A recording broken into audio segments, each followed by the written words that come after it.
welcome to the Wad Fam Chalk Pod. I'm Dylan Weaver. I'm Andrew Sabo. You really slowed that one down. I know, well, because I rush it all these times now. It's always, Hello? hello, welcome to the Wad Fam Chalk Pod. I'm Dylan Weaver. I was like, no, I'm going to take this one nice and slow. We'll bring it in. Soft. Hello and welcome. This is NPR News in Washington, and I'm Lakshmi Singh. Welcome to the Wad Fam Chalk Pod.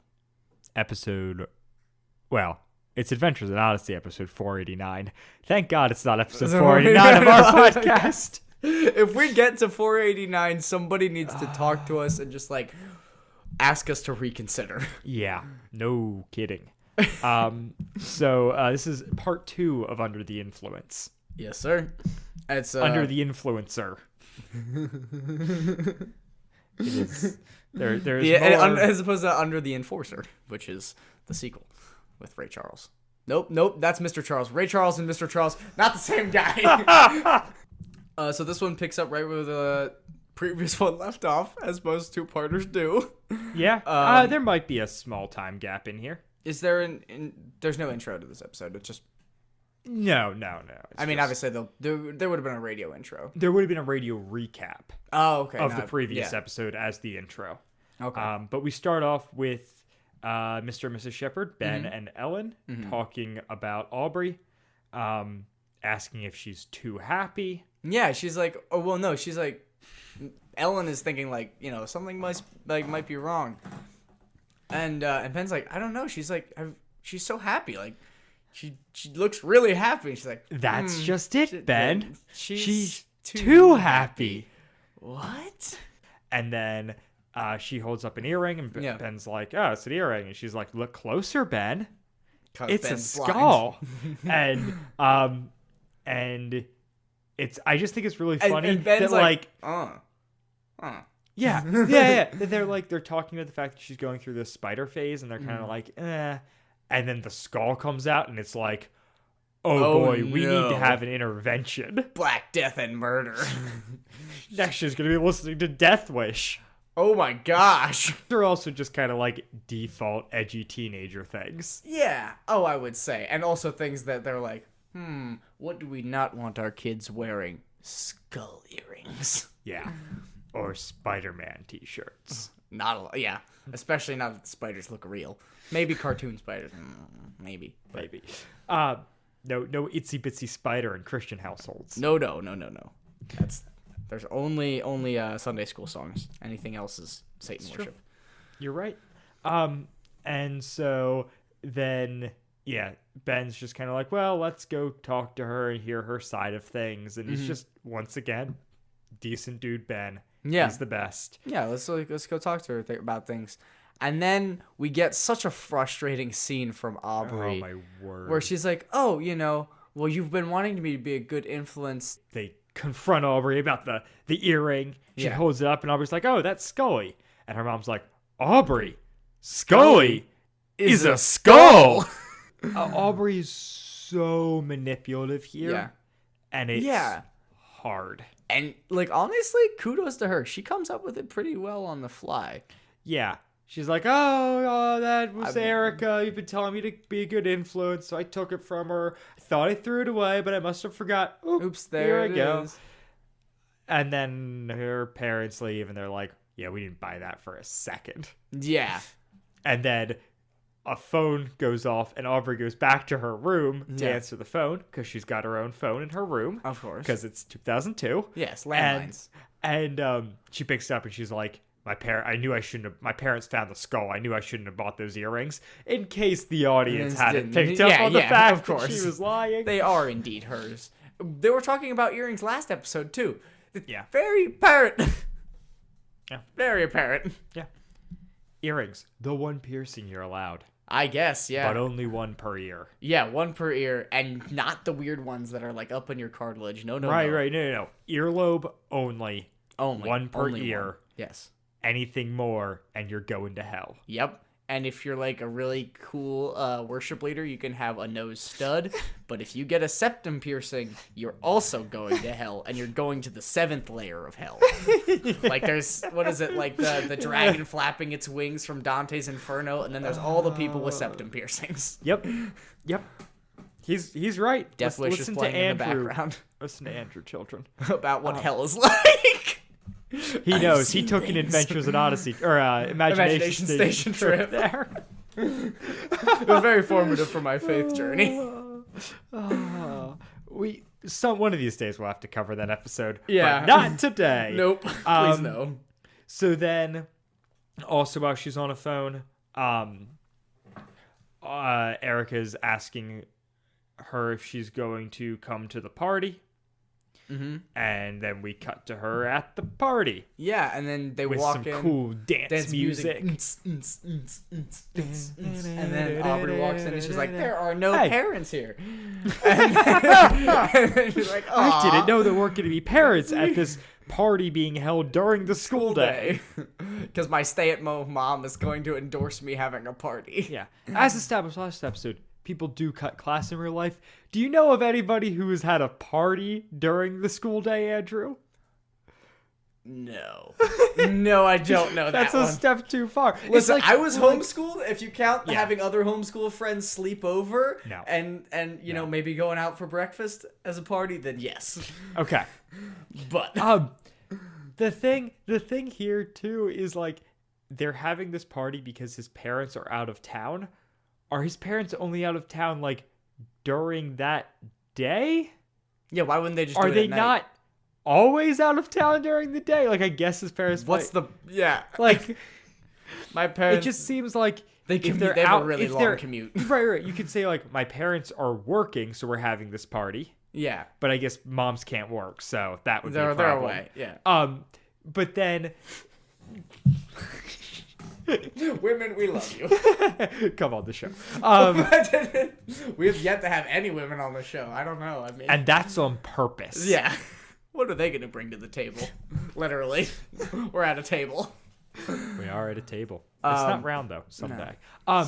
But the idea like my parents are out of town during the school day, so I'm gonna have a party is weird. Like, it's an oddly specific. Yeah.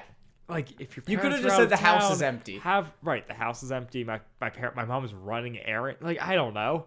Yeah. It's just both my parents work. Sorry, too far. My bad. We couldn't have that. But like unacceptable. Just like if your parents are out of town, you have a party at night, not during the school day. Unless you're really rebellious and your name's Craig. I guess. Freaking Craig. I like that we never actually hear Craig. Yeah. We just hear Todd. And who's that's exactly how those parties go, though. Like, do you really ever actually see the guy that's throwing the party? Like, I've never been to a party where I wasn't invited by the person who was throwing it, but that might just be me. I have. Yeah, not a party guy over here. I'm as evidenced by the fact that only I record a more. podcast.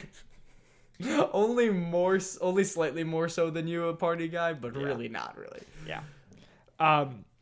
And so, some guy named Todd's there, and he's talking about how he's gonna give rides in his new car. Yeah. And Aubrey's like, maybe some other time. Foreshadowing. And then the police bust up the party. Ominous. Yeah. And the police bust in like, all right, everybody, stay right where you are, because that's going to work. Yep. And then they sneak out the window in a very John Mulaney-esque fashion. Indeed. It is interesting, too. Like, I do have a little bit of sympathy for Aubrey. Because she immediately is like, oh, no. She does not want to be there. Yeah. At all. Yeah. Presumably there's alcohol at this party. Yeah. I think implied alcohol might be there, but there's nothing about drinks or anything like that, and which is like odd for Odyssey to not just casually throw it in there. Yeah, or not. I don't know. Do they deal with alcohol at all? There's not a whole lot of coded anti-drinking stuff. No, there's not. But there is like outright smoking stuff. Is there? Yeah, because Nick smokes, and there's that episode where one of the kids like sees Nick smoking and like decides to smoke too, and then Nick's quitting. Like that's a topic they actually address. Yeah, but I don't know that they ever talk about alcohol. That would be an interesting deep dive for someone who has time to listen to all 800 episodes and get back to me. Yeah. Or who already has and just knows off the top of the head. Like, is there ever any mention of that? Like, there's got to be wine references, right? But, like... Not in anything extra biblical. Right. No, because there's no reference of, like, people with alcoholic parents that I know about. Yeah. Or anything it seems like to that. be one that they disregard, but who knows? Maybe it's sensitive to the writers. So maybe there's alcohol at this party. Maybe. We don't know. And then the police bust it up. They run out the back, and then we go to Whit's End. Mm-hmm. Whit and Connie are talking. Yeah. Whit's headed over to Connellsville because Mary's having some issues with the new employees. We hear way too little about Whit's End, Connellsville. Yeah, for a new store amidst all of this. Yeah, I get that there's a lot going on, but also, wow, there's since an entirely grand other opening, business. we've just been hearing like casual remarks about it. Yeah, presumably Mary's running the whole thing with other people. Yeah, I don't know. I'm sure we'll check in at some point. Later. Then Todd comes in, right? Yep, to Todd return the comes in. purse. Yeah, that Aubrey left at the party to Connie, and Connie's like, did she leave it in class? And he's like, no, she left it at Craig's house.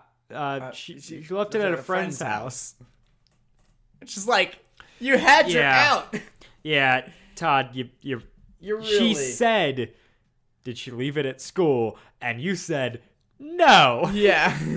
Yeah. Like a liar. Yeah. Actually, like a truth teller. Yeah, the opposite of a liar. He's not lying, but he should be. And that's when he goes, have you heard of in-service? And he leaves.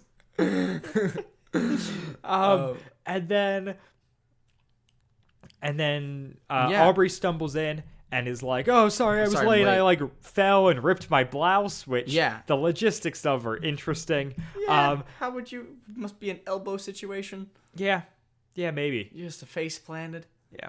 Ripped your blouse. Yep. And so she had to go home and change. And Connie's like, was that before or after the party? Yeah. Which is cold-blooded. Yeah. Well, like it's chill goes across the room. And a hush fell over the crowd. Like, she knows. Yeah. It's, man, I hate the ease at which Aubrey just, like, tosses out that lie. Yeah. Yeah. Yeah. She learned it from Erica, that's for sure. Yep. Friggin' Erica. Todd, like, also, she's like, Todd dropped off your purse, whatever. He told you about the party. Todd did not introduce himself. No. So Connie just must knows who Todd is. Yeah, just casually. Yeah. Other note about Todd is that he is voiced by Chris Kachurik, who voices Dwayne Oswald.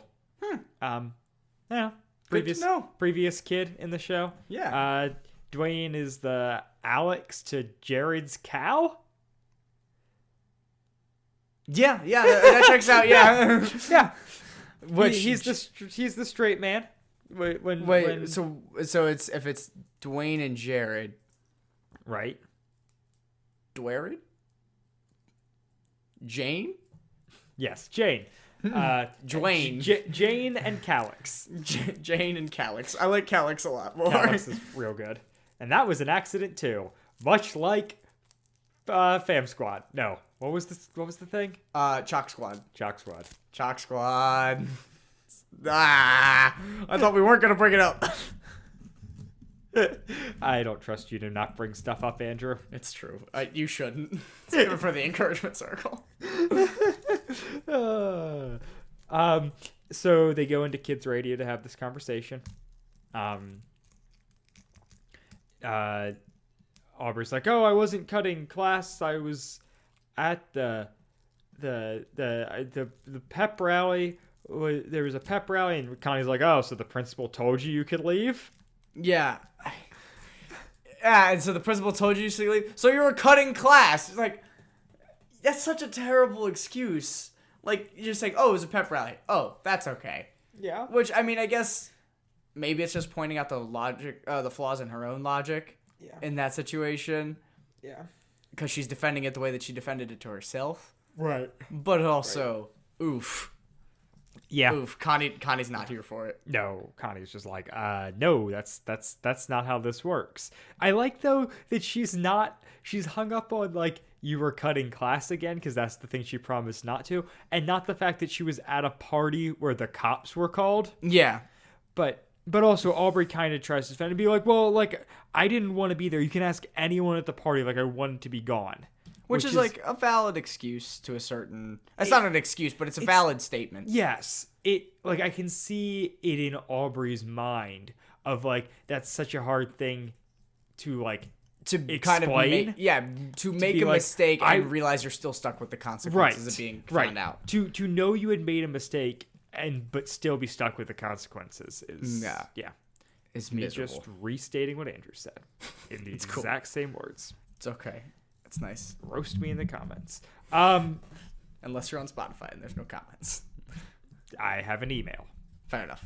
We have an email. Yes, we do. But you also have an email. Yeah, but we're not saying that one out loud. That's true. Don't dox me. Fair enough. And then yeah, so she's like, don't tell my parents, like I promise I won't do this. Yep. I won't do it again. She's like, well, how am I supposed to believe you? Like you said last time. And she's like, well, I never promised. And she's like, do you have to promise for me to believe you? right, so you have to say I promise before I can trust you. Yeah. And like, whoof. Got him. Yeah. That cuts. Yeah. Like really deep. Yeah, and so Connie says, you know, like I won't tell your parents. I won't tell your parents. You're going to. Oof. Yeah. Oof. And so then Aubrey slinks home. Yeah, slinks home, and then Connie drops by. Yeah. And Aubrey's like, if you're coming to check up on me, like they haven't come home yet. Yeah. And Connie's like, sit down, we need to have a talk. Yeah. Which is like very good of Connie to kind of check in on that. Like, presumably she could just have easily have done it. Well, not necessarily the next time she worked, but like she could have checked in. But so now at this point, I'm presuming this is like a front porch situation. Yeah, I think it is front porch. And they're sitting outside, and Connie's like, I talked to Whit about things, and we need to be careful about what kind of influence we have around the kids, and so like we're gonna have to let you go, and you won't be able to work at Whit's End anymore, which is like a huge blow, and it's kind of the beginning of the end, I would say, for Aubrey's kind of story arc in this two-parter, because she's like, this is like the first real consequence for following Erica's influence, right? And also losing something. Like, she never really lost Connie before, even though there was some strain there. Like, this is actually coming back around. And it's it's an interesting thing too, just from like Whit, like Whit's ultimately the person who would be, make the decision in the firing, but for Connie to come here and do it herself, when she was also the person who kind of advocated for her to be hired and all that stuff, is just like, you can tell how tough this is for Connie. Yeah. So, and then Aubrey then talks to her parents, and things continue to go downhill, obviously. Yep. They pull her out from public school. Yeah, because the condition was that she had to keep her grades up, and she has was C's and D's and even one F. Because if you're failing a class, you're a bad Christian. Yep. And no, I mean, understandable from a parent's perspective. You're like, I mean, obviously, this is a responsibility that you are not handling well in any capacity. Yeah, it's tough just because of the timeline of everything happening. Yeah. That we so Erica showed up. Everything ramped up so quick, and then everything is taken away so quickly. So it's this, like, so Erica showed up. Big Erica change. had been in town for a week. Then, Aubrey gets work, starts school. Like, that's like 2 weeks go by. Yeah. A third week hits. We have Craig's party. And it's at that point that things come crashing down. She loses her job. She loses going to public school. Yep. So now, which as a parenting decision, I don't know about pulling her out of public schooling. I understand Erica being a bad influence and like whatever. Yeah, it's tough as a punitive because it's done in such a punitive way. Yeah. As opposed to like this is what we think is best. Yeah, it's a lot of like. Since when was doing that a privilege? I mean, I guess it was a privilege because the alternative was doing what she had always done. But I mean, I don't know. Presumably, like, didn't they say something like mom could start working or something like that? I don't know that they said that. Maybe that's not mentioned. I don't know. No, but I know but that they did say problems. that they were talking about it beforehand. Oh yeah. You had said you wanted to start working again or something like that. Yeah, I think that's or what Ben like says. we had talked about her going back into public school. I think might have been the conversation. Yeah. Because presumably Bethany, who is still nowhere to be found, is still being homeschooled. Yeah, because in this Ellen. current situation, where is Bethany? It doesn't matter. Even if their parents are home, where's Bethany? It doesn't matter. We don't care. She's not important, apparently. Yeah. Worthless. Yeah. Aubrey had a sister? What? Jared has a brother? We didn't know that. And then, so Aubrey has the line, I feel like I'm in prison. To which her dad says, you are. It's a prison of like your own making or along those lines. A little hyper dramatic, but also like good. But, yes. And so then the next scene is her sneaking into Erica's house. Yeah. Where it seemed like she was like sneaking in through Erica's window. Mm-hmm. But I don't know why she couldn't go in through the front door because Erica's parents don't care. Yeah. They're probably not even there. They're probably off drinking, I bet you. And smoking. I bet you they have tattoos. I'm sure. I mean, my daughter has a tattoo. Yeah. Of a spider. Ew. The worst kind. Well, not as bad as wolf. Now you've gotten to me. Now I roast myself. He's won. Dylan's won. I concede. That is my goal. Is to win. And so so she goes over to Erica's, and Erica's like, oh, well, here's this phone. You can call me whenever your parents aren't home. My dad has something with work. He gets them for basically free. He gives them out like candy. Which, like, what? Here, you have a phone. Do you want a phone? You got a phone. You have a phone. You have a phone. Everyone gets a phone. Everybody gets a phone. Yeah. Presumably, it's like a dinky flip phone, but like, wow. Yep. And Someone's then gotta be paying for those minutes. Yeah. Novacom, apparently, right? Yep.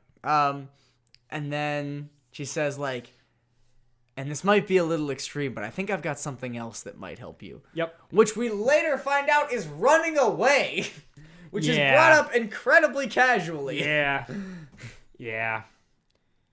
I don't even know what to do with that. Like, so yeah, Aubrey, we cut to Aubrey back at her house. Now she's on the phone. It's like 1 a.m. Yeah, it is 1 a.m. She's on the phone with Erica, and yes. she's like, I thought what you were saying was crazy, but now I've come around to it. I think we should do it. I'm gonna run away. Which is like, the exposition to the audience of like, yes. Oh, this is what's happening. Yeah.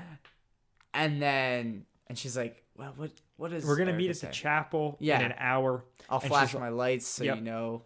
And then she's like, oh no, there's a light on at the chapel. I'm gonna go take a look at that. She goes out there, and it's Ben. Yeah, in the chapel. Pray crying. Oof. It's so sad. Yeah. Really good. What's the word that you use?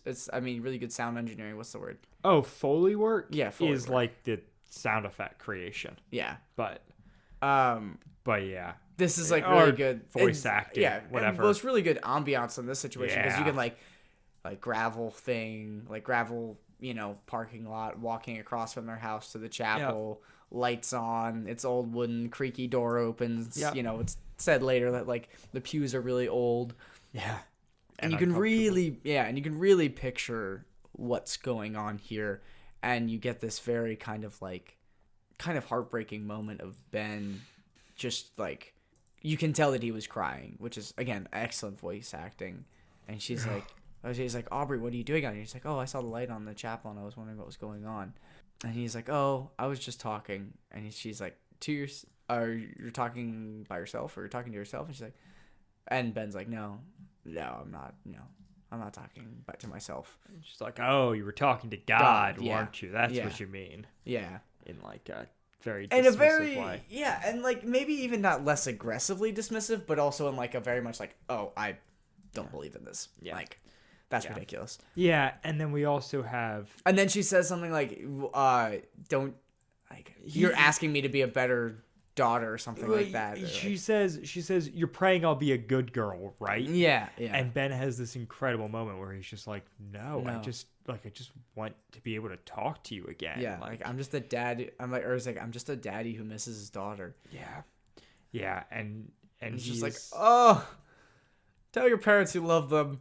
He's so vulnerable. He says, I don't know what I'm supposed to do right now. Yeah. Which just like coming from like a parent saying that to their kid is really genuine. And like, I think it's important to Aubrey too, where it's like, you know, there's a point when you are a teenager and then you realize like, oh, your parents are human and they have human emotions. Yeah, and you're exactly. Like, and you know, the things that work with you and your friends is probably going to work for them as far as like comforting them. Yeah.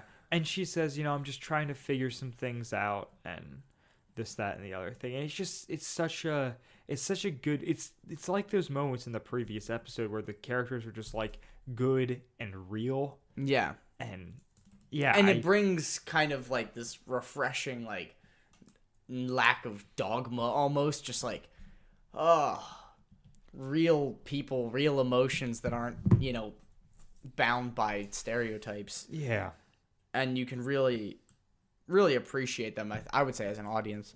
And then I'm pretty sure Aubrey's just like, okay, well, I'll just leave you to it. And then she goes back in, calls back up Erica and is just like, oh, it was no big deal. Let's do this thing. Let's do it.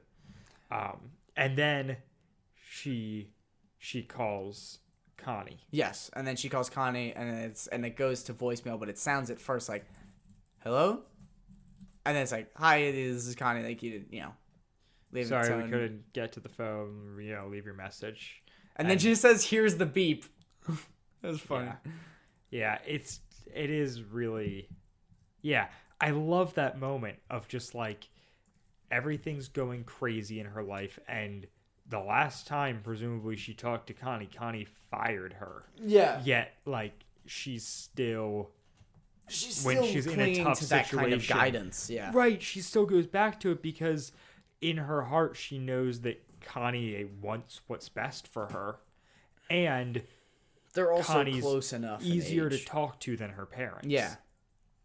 Yeah. So, and then we cut to them in the car. Yeah, and they're on the highway, and they're on the road. They're driving. They're on a road. It's not a highway because there's a traffic light. Yeah, and Todd's driving. Yep. They're going to Erica's aunt's house to blow off some steam. Yeah, for like a week. Just to scare Aubrey's parents into like letting her have her way, which is ridiculous and horrible. No, it's absolutely horrible. But also like the purpose is not to get Aubrey, like to give Aubrey some time to have space and like think through things. It's to scare the crap out of her parents so that they'll be more. To give her more freedom? Yeah. That's Erica. The part that it's like, what is the logic? And she says it's worked for me many times. I'm like, what? I mean, I guess it's kind of established that her parents aren't great, but it's also like, yeah. Wait establishes that her parents aren't great. Well, and it's like, you freaking...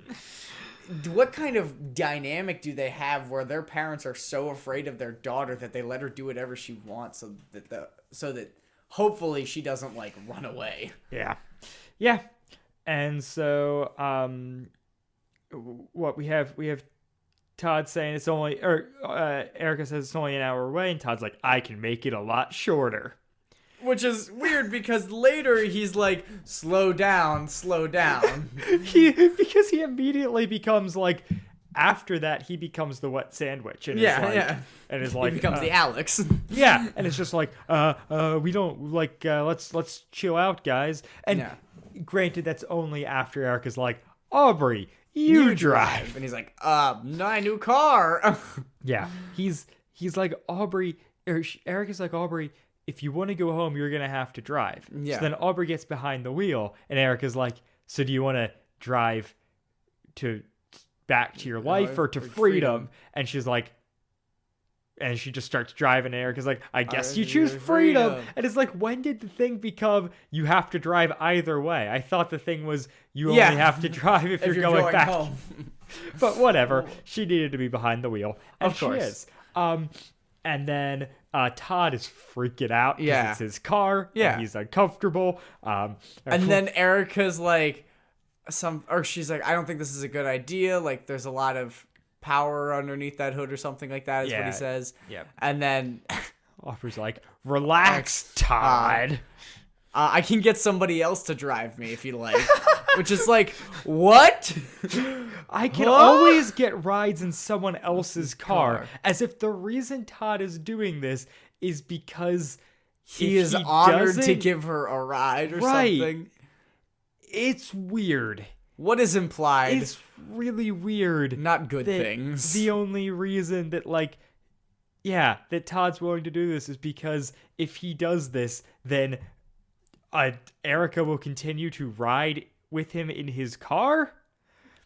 Whatever. There's Doinking. Also the relaxed Todd. Yeah. Just made me think of National Lampoon Christmas Vacation. Why is the carpet wet? Todd. I don't know, Margot. What a stellar reference. Yeah, that's good. It's definitely it's a weird. I can totally imagine this in my head. Like, the car has like, for some reason, it has like a red interior and it's a black car. It's like a really souped up, like, I don't want to say VW, but maybe it's like See, I was picturing like a Mustang or something. Yeah, okay, I think it could be a Mustang. Like his parents bought him like a fancy car. Yeah, like a really nice car. Yeah, and like you can totally see it, and then Aubrey's like can barely see over the steering wheel probably. Yeah. And so she's driving, and then there's a yellow light, and she's like, what should I do? And Todd's like, slow down, and then Erica's like, speed up, and then Todd's like, Erica, stop, and then Erica's like, go, Aubrey. And Aubrey speeds up. Because she drove a lawn tractor once. Yeah, so which she is knows later what found she's out. doing. Like, where'd you learn to drive like that? Well, I drove a long tractor at the Timothy Center once. Yeah. Police flashes his lights. Yeah. And Erica's like, we can outrun him. No. So they pull over to the side of the road. The officer comes up. Yep. And he's like, you ran a traffic light back there. Yeah. Which, I mean, they did, but like barely. Like it was changing. Yeah. But it's also presumably like 2 in the morning. So why is this officer there? Yeah. Like, I do a lot of driving at 2 in the morning. I won't say I do a lot, but I do it like on a monthly basis, I would say, and I never see anybody, let alone cops. Yeah, but they're on a main road. It's 2 in the morning. Cop pulls them over. Aubrey's like so like on the or like just apologetic. Yeah, she's like, I'm so sorry. Like, yeah, Todd stuff. Todd hands over his registration. Yeah, it's his like car. this is my car. And then Erica's like, yeah, officer, we told her to slow down, but she refused. Yeah, and the officer asks Aubrey for a license. She's like, I don't have one. He's like, I thought so. Yeah. You're going to have to come with me. Yep. And then Erica starts, saying, like, throwing Aubrey under the bus and being like, she insisted to drive. Yeah, kept I'm telling sorry, her, officer. She promised us we had a license. She had a license. And then Todd jumps in too, and he's like, yeah. Yeah, because we just need everything to be so black and white. Erica has to be the worst person ever. Yeah. So now that it's established that she is, we cut to prison. Where I assume she's in some sort of holding cell. Yeah. And her parents show up. And this is rough. It's really difficult. They take her home. Is not saying anything. And then after being like for the past 2 episodes, the most understanding, best guy. You can tell he's just broken. Yeah, and he's like, I don't want to talk about it. And then his wife starts saying something. He's like, I don't want to talk about it. Yeah. I'm like, oh my gosh. Yeah. Feelings. Yeah. And then, so they're praying. Yeah, they're praying. Ellen says, Lord, give us the wisdom to know what to say, which is really just good. another moment of like really good, like Parenting. parents are vulnerable and Yeah. whatnot. And then, Which again is something that like I think that the Shepherds, other than maybe the Barclays, which I don't even know that we see this side of the Barclays a whole lot, is like some of the only parents in Odyssey that like we kind of see their more vulnerable side. yeah, we see, Like the Barclays, I would say. yeah, the Strasburgs, Yeah. and then I don't remember what the new characters are, but I know their parents. Oh, are, yeah. And I think Matthew Parker. I was gonna say, I think his parents. yeah. Some of them. And then, so Ben goes to check on her, and she's gone. Yeah. And they have this freak out, and it's really well done. Yeah, he's like, I'll get the phone. I'll check the highways going to Odyssey. And Yep. then he's like, wait, there's a light on in the chapel. Yep. Let me go check that out first. Yeah. And then he goes, and Aubrey's out there. Yeah. And it's a very sweet moment of like kind of catching her in the act almost. And she's like, oh, hi, Dad. And Yeah. And- She's like, I didn't know where to go. I thought about going back to Erica's, but I couldn't. And I realized I had nowhere else to turn. I just kind of ended up here in the chapel. yeah. Yeah. It's a good place to think. And Ben's like, yeah. It is a really good place to think.